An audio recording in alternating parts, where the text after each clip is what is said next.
بسم اللہ الرحمن الرحیم اللہ کے نام سے جو رحمان اور رحیم ہے۔ وَلَقَدْ يَسَّرْنَا الْقُرْآنَ لِلذِّكْرِ فَهَلْ مِن مُدَّكِرٍ، ہم نے اس قرآن کو نصیحت کے لیے آسان ذریعہ بنا دیا ہے، پھر کیا ہے کوئی نصیحت قبول کرنے والا؟ بسم اللہ الرحمن الرحیم وعد اللہ الذین آمنوا منکم وعملوا الصالحات ليستخلفنهم في الأرض كما استخلف الذين من قبلهم وليمكنن لهم دينهم الذي ارتضى لهم وَلَيُبَدِّلَنَّهُمْ مِنْ بَعْدِ خَوْفِهِمْ أَمْنًا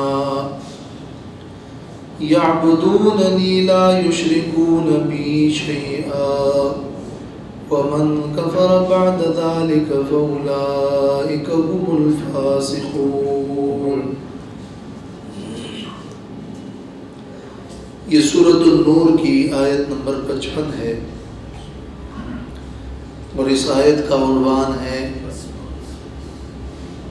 بشارت دنیاویہ، یعنی اس آیت میں اللہ تبارک و تعالی نے ایمان والوں کو ایک خوشخبری خلافت کی اور دین کی مضبوطی کی سنائی ہے۔ اس سے پہلے کی آیات میں منافقین کا ذکر چل رہا تھا۔ فرمایا کہ منافق لوگ زبانی دعوے کرتے ہیں اور حقیقت میں ایمان لانے والے نہیں ہیں، وہ اللہ تعالیٰ اور اللہ کے رسول کے احکام سے اعراض کرتے ہیں، اور جہاں کہیں اپنا فائدہ نظر آئے تو پھر وہ جلد قبول کرنے والے ہوتے ہیں۔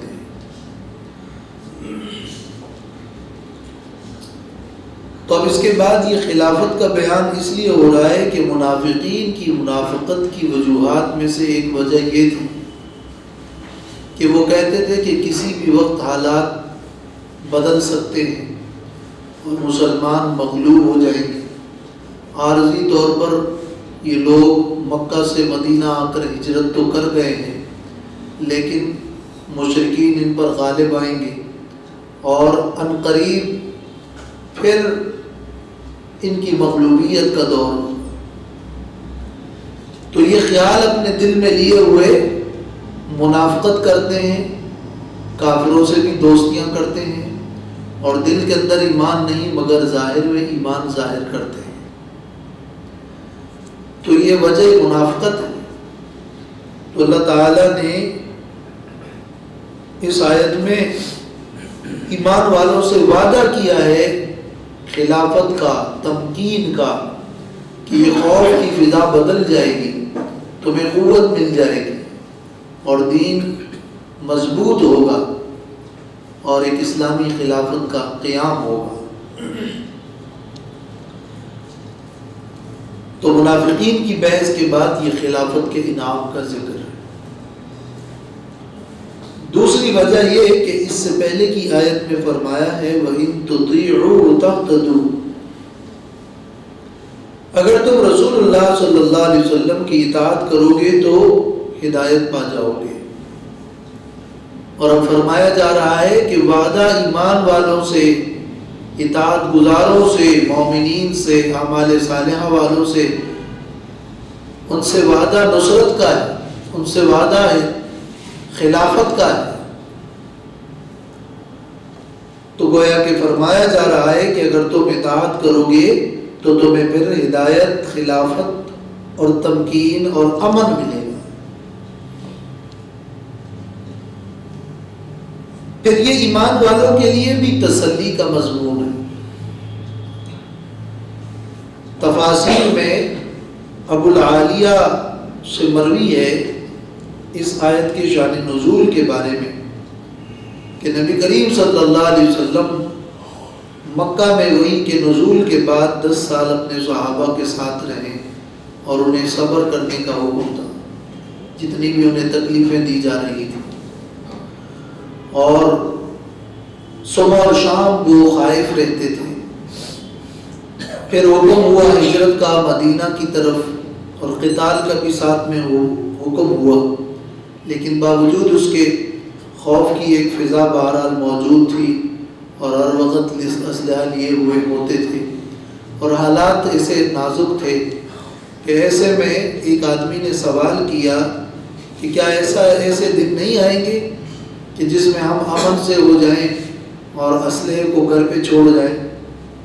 تو اللہ تعالیٰ نے اس آیت کو نازل فرما کر وعدہ خلافت کی بشارت سنائی۔ تو اس طرح یہ آیت مشرکین اور منافقین کے مقابلے میں مومنین صالحین کے لیے خوشخبری اور تسلی اور اطمینان دلانے کے لیے اس آیت کا نزول ہوا ہے، اور یہ اس آیت کا شان نزول ہے۔ فرمایا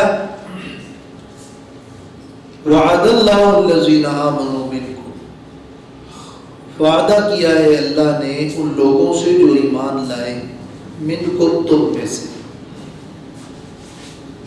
تم میں سے کا مطلب یہ ہے کہ اگر پوری امت کو خطاب ہے تو پوری امت، اس میں ایک وہ امت ہے جو امت دعوت ہے، جن کے سامنے دعوت رکھی جا رہی ہے، ان میں اچھے برے کافر مومن سب داخل ہیں، اور جو اس دعوت کو قبول کرنے والے مومنین ہیں وہ امت اجابت ہے، انہوں نے اس دعوت کو قبول کر لیا۔ تو امت ایک امت دعوت ہے اور ایک امت اجابت ہے۔ تو یہ خطاب امت اجابت سے ہو، تو فرمایا کہ وعدہ کیا ہے اللہ نے ایمان والوں سے، تم میں سے سب سے خطاب ہے کہ تم میں ایمان والوں سے یہ وعدہ ہے جو تم میں امت اجابت ہے۔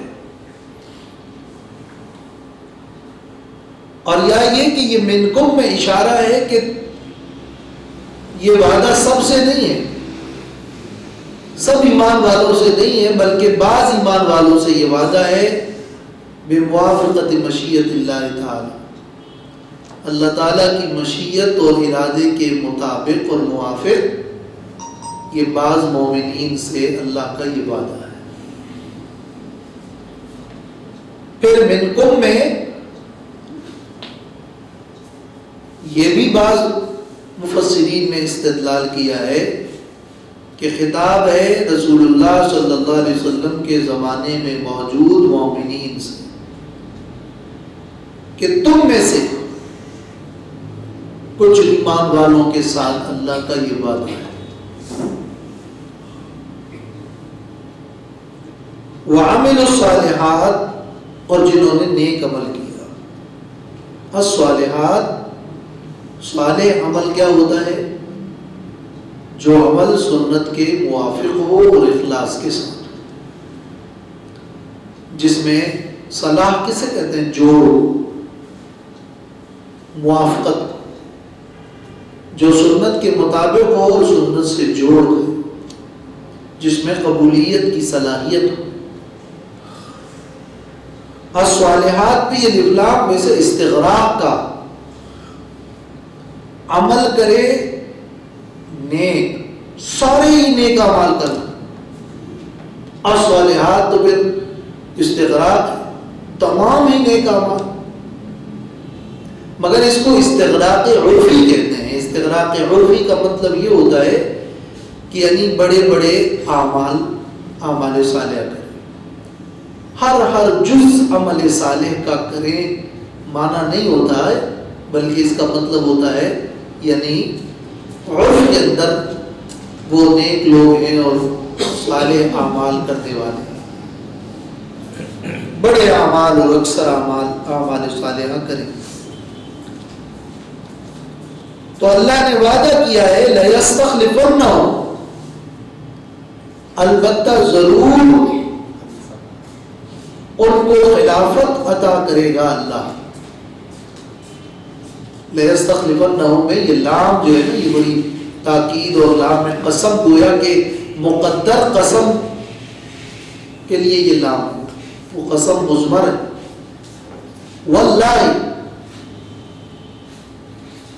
لیستخلفن،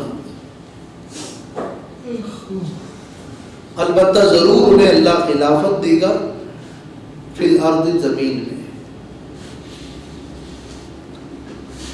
زمین میں اللہ انہیں خلافت دے گا. اس میں جو فی الارض ہے پوری زمین، پوری دنیا، یا بطور خاص مکہ، بلکہ اعتدال کا قول کیا ہے کہ فی الارض یعنی زمین کے بڑے حصے میں، اور کسی ٹکڑے زمین پر ان کو ایسی خلافت، حکومت اور طاقت ملے گی کہ ہر جگہ ان کا چرچا ہوگا اور ان سے لوگ خائف ہوں گے اور ڈریں گے، اور وہ ایک غالب اور کارفرما قوت کی حیثیت رکھیں گے. تو وہ پوری زمین پر ہی ہو گئے. لَيَسْتَخْلِفَنَّهُمْ فِي الْأَرْضِ، یعنی ruling power of the world کا زمین میں ان کی طاقت ہوگی، بالمجموع ان کا ایک غلبہ ہوگا. یعنی ہر قطع زمین اور ہر فٹ زمین کا لازمی نہیں ہے جزء زمین غالب ہو.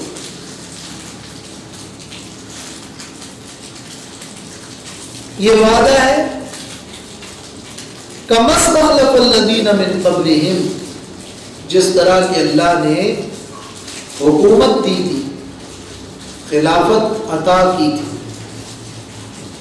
ان کو جو ان سے پہلے گزرے.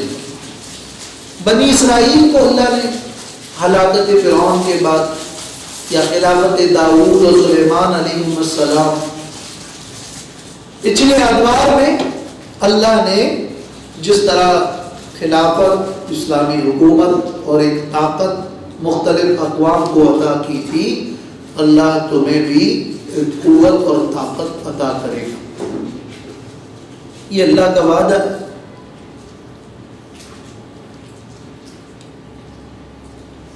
وَلَيُمَكِّنَنَّ لَهُمْ دِينَهُمُ الَّذِي ارْتَضَىٰ لَهُمْ. یہ پہلا وعدہ کیا ہے؟ خلافت. اور البتہ ضرور مضبوط کر دے گا ان کے لیے اللہ ان کے دین کو، اس دین کو ارتضیٰ لہم، جس دین کو اللہ نے ان کے لیے پسند کر دیا ہے. وَرَضِيتُ لَكُمُ الْإِسْلَامَ دِينًا. اور تمکین کیا ہے؟ تمکین مضبوطی، اس دین کا پھیلنا. یہ دین پھیل جائے گا. جو چیز جتنی زیادہ پھیل جاتی ہے اتنی ہی اس میں قوت آتی ہے. اور جب وہ ایک جز میں ایک جگہ پہ ہو تو تھوڑی چیز کمزور ہو گئی تو بڑھتی رہے گی، تو یہ انتشار اور دعوت کا پھیلنا اور عالم کے مختلف اطراف میں یہ بھی تمکین کا ایک سبب بنے گا. یہ سبب ہے تمکین کا. اور تمکین کیا ہے کہ وہ قوت. استخلاف کے بعد تمکین کے ذکر کا مقصد یہ ہے کہ خلافت اور استخلاف کا مقصد تمکین ہے. وَإِذَا مَكَّنَّاهُمْ فِي الْأَرْضِ، جب خلافت ہوگی تو تمکین ہوگا، اور پھر تمکین کے ذریعے سے کیا ہوگا؟ امن ہوگا. تو وَلَيُبَدِّلَنَّهُم مِّن بَعْدِ خَوْفِهِمْ أَمْنًا. اور البتہ ضرور بدل دے گا اللہ ان کے لیے ان کے خوف کی اس کیفیت اور حالت کے بعد امن. یہ ترتیب جو ہے 3 انعامات میں، خلافت، تمکین اور امن، اس میں یہ ترتیب ہے کہ خلافت اور استخلاف کا مقصد تمکین ہے اور تمکین کے ذریعے امن ہے. تو اسی ترتیب پر ان 3 انعامات کا ذکر ہے. اور ساتھ میں اس خلافت کے 3 اسباب بیان کیے گئے. ایک سبب الذین آمنوا ایمان، دوسرا سبب وعملوا الصالحات، نیک اعمال، اور تیسرا سبب یعبدوننی لا یشرکون بی شیئا. اس حال میں، یہ یعبدوننی حال ہے، وعدہ ان ایمان والوں سے جن کی حالت یہ ہے کہ وہ عبادت کریں گے میری اور شریک نہیں کریں گے میرے ساتھ کسی بھی چیز کو. تو عبادت کریں گے میری اور اس میں کسی کو شریک نہیں کریں گے، کسی چیز کو شریک نہیں کریں گے یا کسی طرح بھی شرک نہیں کریں گے، حتیٰ کہ ریاکاری نہیں کریں گے، شرک جلی اور شرک خفی دونوں سے محفوظ ہوں گے. یعبدوننی لا یشرکون بی شیئا، کسی چیز کو، شیئا کسی بھی طرح وہ شرک نہیں کریں گے. یہ جو جملہ ہے وَلَيُمَكِّنَنَّ لَهُمْ، اس میں جو لہم ہے اس کو دینہم پر مقدم کیا ہے، اور البتہ مضبوط کر دے گا ان کے لیے ان کے دین کو، البتہ مضبوط کرے گا ان کے دین کو ان کے لیے. لہم تو جار مجرور ہے، جار مجرور بعد میں ہوتا ہے، دینہم مفعول پہلے ہوتا ہے، لیکن جب یہ جار مجرور مقدم ہوتا ہے تو اس میں ایک اشارہ ہوتا ہے، یا یہ تقدیم برائے اہتمام ہے، یعنی اس بات کی اہمیت دلانے کے لیے کہ ان ایمان والوں کی وجہ سے اللہ نے ان کے دین کو مضبوط کیا ہے، کرے گا ان کی وجہ سے، لأجلہ. جیسے علم نشرح لک صدرک، علم نشرح صدرک لکا جو ہے اس پر صدرکا کو لکا سے مؤخر کر کے لکا کی تقدیم میں اشارہ ہے، خطاب کا، شان کی، عظمت کا، کہ آپ کی یہ شان ہے کہ آپ کا سینہ ہم نے کھول دیا. وَلَيُمَكِّنَنَّ لَهُمْ دِينَهُمُ الَّذِي ارْتَضَىٰ لَهُمْ، ارْتَضَىٰ لَهُمْ، یہ الَّذِي ارْتَضَىٰ لَهُمْ، اس لَيُمَكِّنَنَّ لَهُمْ میں جو لہم ہے اس کی تشریح اس میں اشارہ ہے کہ یہ لوگ جن کے لیے ان کے دین کو مضبوط کیا جا رہا ہے یہ وہ عظیم لوگ ہیں، یہ وہ مقتدی لوگ ہیں کہ جن کو اللہ نے منتخب کیا ہے، اور ان کے لیے اللہ نے اس دین کو پسند کیا ہے کہ وہ اپنے اس دین کو، اپنی اس نظام حیات کو پھیلائیں، اس کی دعوت دیں، اس کو نافذ کریں، اس کو جاری کریں. تو الذی ارتضیٰ لہم جو ہے یہ خصوصیت ہے کہ وہ مقتدی لوگ ہیں. وَلَيُبَدِّلَنَّهُمْ، ابدال اور تبدیل. ابدال کا مطلب بھی ہوتا ہے بدلنا، ایک چیز کو ہٹا کر دوسری چیز کو اس کی جگہ لانا ابدال ہے، اور تبدیل میں ایک حالت کو بدل کر دوسری حالت لانا. مترادف الفاظ ہیں، دونوں کا مطلب ایک. بعض نے یہ فرق کیا ہے کہ اگر ایک چیز کو ہٹا کر دوسری چیز رکھ دی جائے تو ابدال ہے، اور حالت بدل جائے تو تبدیل ہے. وَلَيُبَدِّلَنَّهُمْ مِنْ بَعْدِ خَوْفِهِمْ، اور البتہ بدل لے گا ان کے لیے ان کے خوف کے بعد امن. اللہ ان کو جب خلافت اور تمکین دے گا تو وہ لوگ بیرونی حملوں سے بھی محفوظ ہوں گے کہ ان کی ایک مضبوط خلافت ہوگی، اور اندرونی طور پر بھی ان کا نظام چونکہ حدود و تعزیرات اور اس میں احکام الہیہ کا اجرا ہوگا، اس لیے ان کو خوف نہیں ہوگا اور امن ملے گا، اور ان میں جرائم نہیں ہوں گے. اس سورۃ النور میں اس آیت کو لانے کا مقصد یہی تو ہے کہ خلافت تو برائے اجرائے احکام ہے، خلافت تو برائے امن، خلافت تو برائے انسداد جرائم.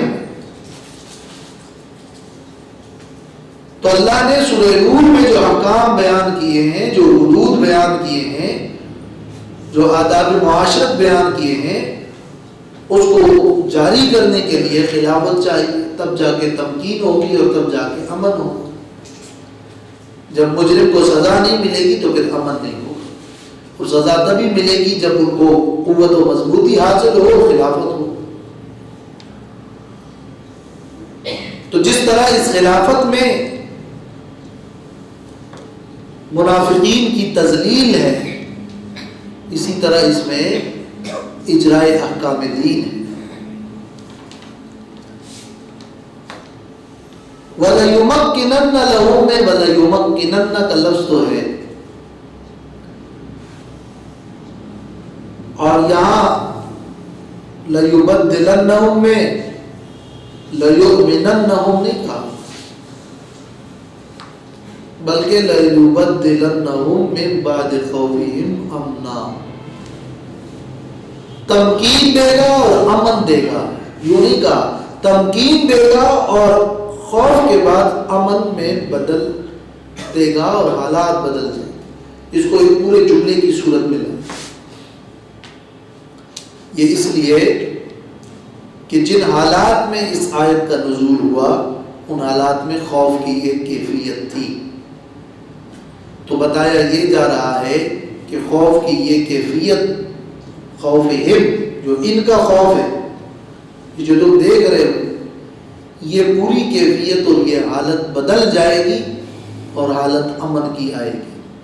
تو صرف امن نہیں ہوگا بلکہ یہ خوف بدل بھی جائے گا، تو گویا کہ خوف کا بدلنا اور اس حالت کا بدلنا ایک انعام دیگر ہے، جس کی تعبیر وَلَيُبَدِّلَنَّهُم مِّن بَعْدِ خَوْفِهِمْ أَمْنًا کے جملے سے کی گئی ہے۔ اس کو ریورس کر دیں تو وہی حالات ہو جائیں گے جو آپ کو الٹ دے گا اللہ تعالیٰ، پھر حالات بدل جائیں گے۔ یعنی تعبیر جو حالات بدلنے سے کی ہے، اس میں ان مخاطبین سے کہا جا رہا ہے کہ یہ جو موجودہ حالت تم دیکھ رہے ہو پہلے اس کو دیکھو، یہ کتنا خطرناک ماحول ہے، اس خطرناک ماحول سے اسی طرح کا عظیم الشان امن ہوگا۔ تو خوف ان کے مقابلے میں جو پھر امنا ہے، اور امنن میں جو تنوین ہے، یہ تنوین برائے تعظیم ہے کہ یہ امن بڑا عظیم الشان ہوگا۔ نہیں، جو میں کہہ رہا ہوں وہ یہ ہے کہ اگر ہم ان ریکوائرمنٹ کو فلفل نہیں کریں گے، آمنوا عاملوا الصالحات یعبدونی لا یشرک، تو اللہ تعالیٰ پھر حالات اس یعنی امن، وہ ایک طرف تو ہمیں امن دے دیا تھا اللہ تعالیٰ نے، ہماری خلفائے راشدین کا وہ دور گزر ہوا اس کے بعد نا، اور اسی کو جب ہم اس اپنے راستے سے ہٹ گئے پھر واپس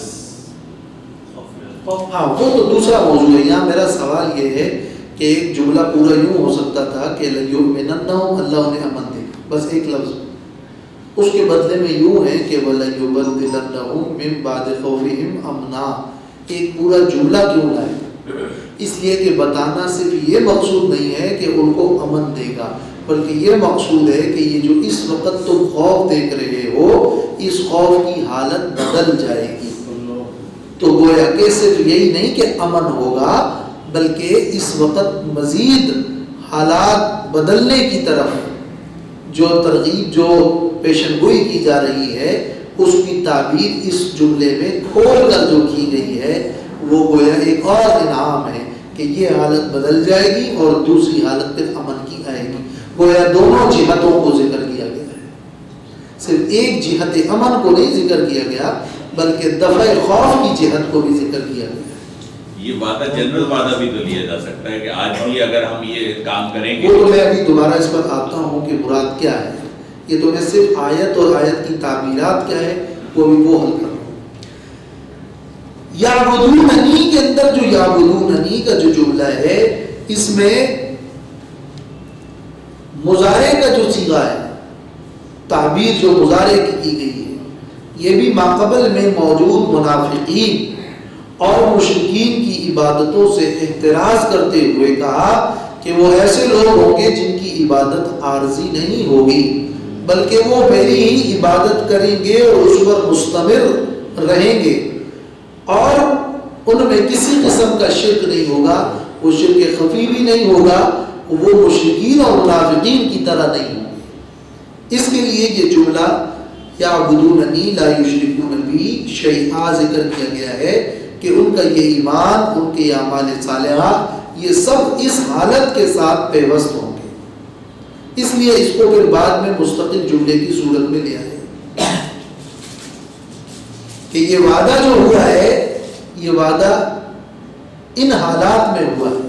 وہ حالت عبادت ہے، اور وہ حالت مستمر عبادت ہے، اور وہ حالت لا یشرکون بی شیئا والی حالت ہے۔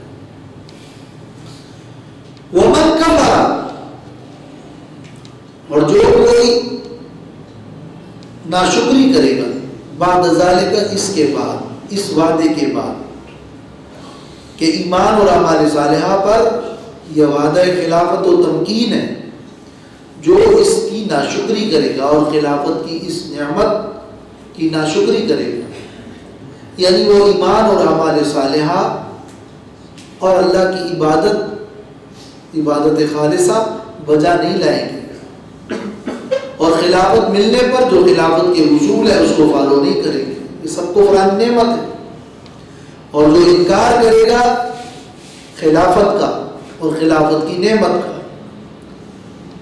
اور منافقین کی طرح جو اس وعدے کے باوجود، بعد ذالک، اس وعدے کے باوجود وہ اس وعدے کا انکار کرے گا کہ ایسا نہیں ہوگا اور ایسا نہیں ہو سکتا، تو فَأُولَٰئِکَ هُمُ الْفَاسِقُونَ، بس یہی لوگ فاسق ہیں۔ اور فاسقون، فسق کا مطلب کیا ہوتا ہے؟ خروج، نکلنا، نکلنے والے، بلکہ بعض اہل لغت نے لکھا ہے تنگ راستے سے نکلنے والے۔ گویا یہی وہ لوگ ہیں جنہوں نے حق کا انکار کیا تو حق سے نکل گئے، اور خلافت ان کے ہاتھ سے نکل گئی، اور اطاعت اور خلافت کی نعمت عظیمہ سے نکل گئے۔ اس معنی میں یہ کیا ہے؟ فَأُولَٰئِکَ هُمُ الْفَاسِقُونَ، یہ لوگ نافرمان۔ یہی لفظ یوز کیا نا وہاں بھی، جہاں شیطان کے لیے جب اس نے سجدہ نہیں کیا، فَفَسَقَ عَنْ أَمْرِ رَبِّهِ، وہاں لفظی معنی میں یہی ہے کہ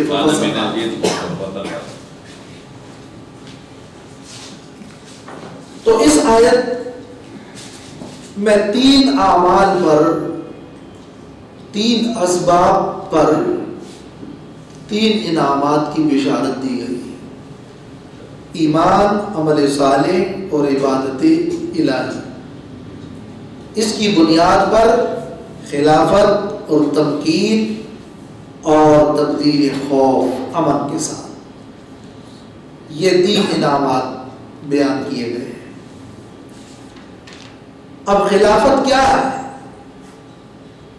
تو خلافت محض حکومت کا نام نہیں،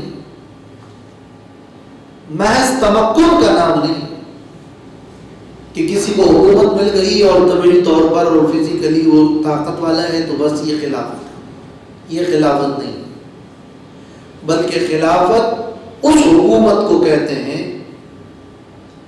جو رسول اللہ صلی اللہ علیہ وسلم کی نیابت میں ہو اور آپ صلی اللہ علیہ وسلم کے طریقے کے مطابق ہو، اسی کے مطابق عملاً چلے، اس کو خلافت کہتے ہیں۔ خلافت کی تعریف ہے کہ ہی ریاست عامۃ فی الدین والدنیا خلافۃ عن النبی صلی اللہ علیہ وسلم۔ دین اور دنیا میں وہ ریاست، دینی اور دنیاوی دونوں اعتبارات سے، حالات میں وہ ریاست جو نبی صلی اللہ علیہ وسلم کی نیابت میں ہو اور آپ کے طور طریقے کو وہ فالو کرے، تو وہ خلافت ہے۔ تو جو ٹوٹلی اسی نہج پر ہو وہ کامل خلافت ہے، اور جو اس میں جتنا حصہ لے رہا ہے وہ اتنے حصے کی خلافت ہے، اور وہ اتنی ہی اسلامی حکومت ہے۔ خلافت اسلامی حکومت کو کہتے ہیں۔ اس آیت میں اسلامی حکومت کے قیام کا جو وعدہ ہے کہ جس میں عدل، انصاف، اس وعدے کی بنیاد کیا ہے؟ جب ایمان اور اعمال صالحہ، جب لوگوں کے اندر اسلامی حکومت کی پیاس پیدا ہوگی اور تڑپ ہوگی تو اسلامی حکومت قائم ہوگی، اور جب لوگوں میں ہی اسلامی حکومت کی پیاس اور تڑپ نہیں ہوگی تو اسلامی حکومت اور خلافت قائم نہیں ہوگی۔ بنیاد لوگوں کے رویے اور لوگوں کے اعمال اور لوگوں کی تڑپ اور لوگوں کی طلب ہے۔ اگر وہ طلب اور تڑپ نہ ہو، اگر شرکیات ہو، اگر کفار کے ساتھ مشابہت ہو، اگر کفار کی غلامی ہو، تو پھر خلافت کا قیام وجود میں نہیں آئے۔ یہ جو وعدہ اللہ تعالیٰ نے کیا ہے خلافت کا کہ وہ قائم ہوگا، یہ اللہ کا وعدہ ہے اور یہ وعدہ ضرور پورا ہوگا اور پورا ہی ہونے والا ہے۔ اس میں سوال یہ ہے کہ کیا یہ وعدہ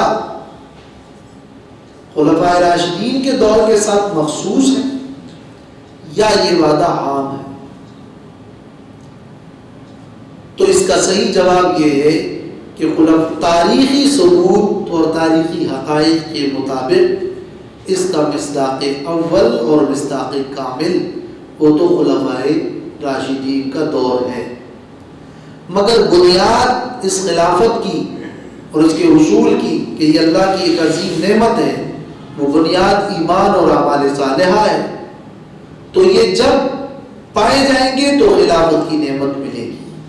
تو وعدہ تو عام ہے مگر اس کا مصداق کامل اور حقائق کی روشنی میں جو مصداق اولی ہے وہ خلفائے راشدین کا دور ہے۔ تو منکم کا جو لفظ ہے اس میں اس کی وجہ سے یہ تخصیص کرنا کہ اس وعدے کے مطابق خلفائے راشدین کے دور میں، چونکہ اس وقت یہ خلفاء مومنین تھے اور اللہ تعالیٰ نے فرمایا کہ تم میں اللہ خلیفہ بنائے گا، تو منکم تم میں گویا کہ تمام ایمان والوں سے خطاب کر کے فرمایا کہ تم میں کچھ ایسے مومنین ہیں جن کو اللہ خلافت دے گا۔ تو متعین کر کے تو اس آیت میں نہیں بتایا گیا، لہذا وہ خلافت منسوخ تو نہیں ہوئی، لیکن بعد میں عملاً اس کا اظہار ہو گیا کہ وہ کون لوگ تھے جن کو اللہ نے یہ خلافت عطا کی۔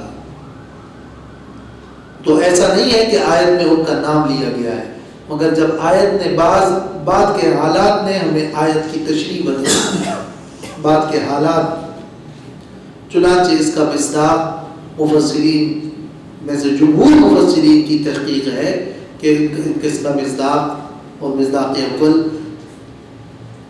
حضرت ابو بکر، حضرت عمر، حضرت عثمان رضی اللہ تعالیٰ عنہ کا دور ہے، اور پھر حضرت علی رضی اللہ تعالیٰ عنہ کا دور، اگرچہ اس میں پھر بعد میں کچھ شورش شروع ہو گئی،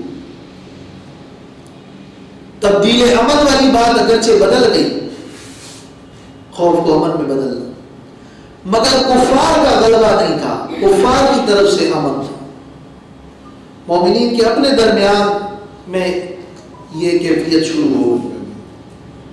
اس لیے مفسرین فرماتے ہیں کہ ومن کفرا، جب ناشکری ہوگی تو پھر خلافت کی نعمت ختم ہوگی۔ تو کہتے ہیں یہ جو کفران نعمت ہے، یہ کفران نعمت اس کا سب سے اول مصداق جو اجتماعی طور پر امت نے کفران نعمت کیا ہے وہ حضرت عثمان رضی اللہ تعالیٰ عنہ کی شہادت ہے، کہ اس کے بعد سے پھر خلافت کے اندر رفتہ رفتہ دراڑیں شروع ہو گئی اور خلافت کی یہ نعمت عظمیٰ سے پھر محرومی ہوئی۔ مگر بعد کے ادوار، اس کے بعد حضرت معاویہ رضی اللہ تعالیٰ عنہ اور پھر مزید ادوار، ان تمام ادوار میں بھی بعد کے ادوار سے وہ بدرجہ عظیم دور تھے، مگر خلفائے راشدین کے درجے تک تو نہیں پہنچتے، تو درجہ اس سے کم اپنی جگہ، مگر اسلام کا غلبہ اور اسلامی احکام کا غلبہ وہ بہرحال موجود تھا، وہ بعد کے ادوار سے وہ بہتر ادوار تھے۔ تو آیت کا جو الفاظ ہے وہ عمومی طور پر تو ہمیں یہ بتا رہے ہیں کہ ایمان اور اعمال صالحہ کی نتیجے میں خلافت ملے گی، اور خلافت سے ہی تمکین اور امن ملے گا، اور یہ نعمت عظیم ہے اور اس کی قدردانی کرنی چاہیے اور اس کے لیے کوشش کرنی چاہیے، اور اس کوشش کا طریقہ بھی یہی ہے کہ لوگوں کے اندر اس اسلامی حکومت کی پیاس اور طلب پیدا ہو، اور اس کا اولین مصداق خلفائے راشدین کا دور ہے، اور وہ دور نہایت اعلیٰ تھا، اس لیے کہ خلافت قائم بھی ہوتی ہے مشورے سے اور چلتی بھی ہے مشورے سے، مگر بعد کے ادوار میں اس میں کچھ کمزوریاں آتی رہی اور کچھ ادوار دوسرے ادوار سے بہتر رہے، اور پھر یہ نعمت عظیمہ بعد میں امام مہدی کے دور میں یہ نعمت پھر بھی حاصل ہوگی، مگر یہ نعمت عظمیٰ، اس کے حصول کا طریقہ اور اس کی طلب اور دین کی حفاظت کے مختلف مناہج میں جزوی طور پر دنیا کے اندر اس دین کی حفاظت و تسلسل کے ساتھ وہ کیفیات جاری ہیں۔ بعض حضرات کہتے ہیں کہ لَيَسْتَخْلِفَنَّهُمْ کا معنی یہ نہیں ہے کہ ان کو حکومت اللہ عطا کرے گا، طاقت دے گا، تمکن دے گا، بلکہ لَيَسْتَخْلِفَنَّهُمْ کا معنی یہ ہے کہ اللہ نے وعدہ کیا ہے کہ ان کو زمین میں آباد کرے گا، جس طرح کے دوسری آیات میں ہے کہ یستخلفکم فی الارض یا هو الذی جعلکم خلائف فی الارض، اور تم بھی یہی معنی کرتے ہو کہ زمین میں تمہیں آباد کرے گا۔ خلافت اور استخلاف آباد کرنے کے معنی میں استعمال تو ہوتا ہے، مگر یہ معنی یہاں مراد اس لیے نہیں ہے کہ یہ تو ایک خوشخبری ہے۔ آباد تو اللہ نے کفار کو بھی کیا ہے، پھر اس میں مومنین صالحین کی کیا تخصیص؟ یہ تو مومنین صالحین کے لیے اللہ کی طرف سے ایک وعدہ ہے، اور آگے یعبدوننی لا یشرکون بی ہے، اور وعد اللہ الذین آمنوا وعملوا الصالحات ہے۔ تو میں دنیا میں طبعی طور پر آباد کرنا، یہ تمکن دینا مراد نہیں ہے، بلکہ اس میں اسلامی حکومت اور خلافت کی نعمت کا بیان ہے۔ بعض حضرات کا کہنا یہ ہے کہ اس سے صرف امام مہدی مراد ہے، اور یہ وعدہ ابھی تک پورا ہی نہیں ہوا، اور یہ اسی دور میں جا کے پورا ہوگا۔ تو لَيَسْتَخْلِفَنَّهُمْ میں تو تمام ایمان والوں سے کہا جا رہا ہے، امام مہدی تو ایک فرد ہے، خلفائے اربعہ تو پھر بھی ایک جماعت ہے، مگر امام مہدی تو ایک فرد ہے، اور ایک فرد کے لیے جمع کا انداز کا یہ استعمال تو مطابق نہیں ہے۔ وہ اپنی جگہ، ان کی امامت اور ان کا آنا اپنی جگہ، مگر یہ وعدہ خلفائے اربعہ کے دور میں پورا ہوا، اور وہی اس کا مصداق ہے۔ امام ابن کثیر فرماتے ہیں کہ قال بعض السلف خلافت ابی بکر و عمر رضی اللہ عنہما حق فی کتاب اللہ ثم تلا هذه الآیہ، کہ بعض سلف فرماتے ہیں کہ حضرت ابو بکر اور حضرت عمر رضی اللہ تعالیٰ عنہما کی خلافت پر حق ہے، اور اللہ کی کتاب میں اس کا ذکر ہے، اور پھر یہ آیت پڑھی تو متعین تو نہیں ہے۔ بعض لوگ، بعض حضرات یہ اعتراض بھی کرتے ہیں کہ پھر تو خلافت ابو بکر اور عمر متعین ہو گئی اور منسوخ ہو گئی، جبکہ وہ منسوخ تو نہیں ہے۔ تو جواب واضح ہے کہ قرآن و سنت میں اس خلافت کے لیے اشارات موجود ہیں، تعیین خاص موجود نہیں، لیکن بعد کے ادوار نے خود بخود وہ تعیین کر دی۔ تو یہ تاریخی حقائق ہے، اس سے انکار نہیں کیا جا سکتا۔ امام ابن کثیر رحمہ اللہ نے تو اس مقام پر خلافت عثمانیہ تک کے ادوار کو ترتیب وار ذکر کیا ہے، اور یہ خلافت اللہ تعالیٰ کی ایک عظیم نعمت ہے، اور اس کا ذکر یہاں بطور نعمت کیا گیا ہے۔ سیاست اور خلافت اور حکومت سے متعلق یہ نقطہ بھی ذہن نشین کرنا ضروری ہے کہ دین کا مقصد سیاست نہیں ہے، خلافت نہیں ہے، بلکہ خلافت اور سیاست یہ دین کے قیام کا ایک ذریعہ ہے، اور سیاست، اسلامی سیاست اور خلافت اسلام کے ابواب میں سے ایک عظیم باب ہے، مگر یہ ہے اتنا بڑا باب اسلام کا کہ اس کے ذریعے سے پورے دین کی تمکین ہے۔ تو الذین ان مکناہم اقاموا الصلاۃ، اگر انہیں طاقت ملے گی تو طاقت کے نتیجے میں وہ نماز قائم کریں گے اور عبادات بجا لائیں گے. تو مقصود عبادات اور اللہ کے دین کا قیام اور احکام کا اجرا اور اطاعت الہیہ وہ مقاصد ہیں. خلافت اور تمکین اس کے لیے ذریعہ. اور یہاں اللہ تعالیٰ نے بشارت اور وعدہ کیا ہے خلافت کا، مگر یہ جز سیاست کا چونکہ تمام ہی دین کے اجزاء پر اثر انداز ہوتا ہے. جیسے جسم کے اندر ہڈیاں ایک جز ہے جسم کا، لیکن اگر جسم کو ہڈیوں سے بالکل خالی کرتے ہیں تو جسم کوئی تمکین نہیں ہوگی، کوئی قوت نہیں ہوگی. تو یہ ایک ایسا جز اور باب ہے دین کا کہ اس کی وجہ سے دین کے بہت سارے احکامات پر اجرا اور عمل ہو سکتا ہے. اس لیے یہ ایک جز اعظم ہے، یہ بہت بڑا جز ہے، بہت بڑا ذریعہ ہے. تو یہ اگر بذات خود مقصود نہیں ہے کہ بس صرف محض خلافت و تمکین ہو تو بس سب ہو گیا، پھر اس کا مطلب یہ ہے کہ جو اصل مقصود ہے وہ ہم نے پا لیا تو پھر نمازیں، عبادات اور احکام یہ سب تو بیکار ہو گئے. تو یہ مطلب نہیں ہے. مقصود تو اطاعت الہیہ اور احکام الہیہ ہے، مگر یہ خلافت اور یہ سیاست اس کے لیے ایک ذریعہ ہے، اور یہ اسلام کا ایک بہت بڑا باب ہے. اس لیے اگلی آیت میں بقائے خلافت کے اسباب ثلاثہ ذکر کیے جا رہے ہیں. جو وظیفہ اس خلافت ہے کہ وَأَقِیمُوا الصَّلَاةَ وَآتُوا الزَّکَاةَ، اور قائم کرو نماز اور دو زکوٰۃ، وَأَطِیعُوا الرَّسُولَ، اور رسول صلی اللہ علیہ وسلم کی اطاعت کرو، لَعَلَّکُمْ تُرْحَمُونَ، تاکہ تم پر رحم کیا جائے. وہ رحمت دنیا میں خلافت ہے اور رحمت آخرت میں درجات کی بلندی ہے. اس رحمت کے حصول کے لیے اقامت صلاۃ اور ایتاء زکوٰۃ اور ایک لفظ میں اطاعت رسول صلی اللہ علیہ وسلم. اور یہ اطاعت رسول کا حکم اس سے پہلے منافقین کو بھی دیا گیا تھا، یہاں اس کا تکرار کیا گیا برائے تاکید ایمان والوں کے لیے کہ تمہاری کامیابی اور تمہیں خلافت میں بقا اس کا ذریعہ وہ اطاعت رسول صلی اللہ علیہ وسلم ہے.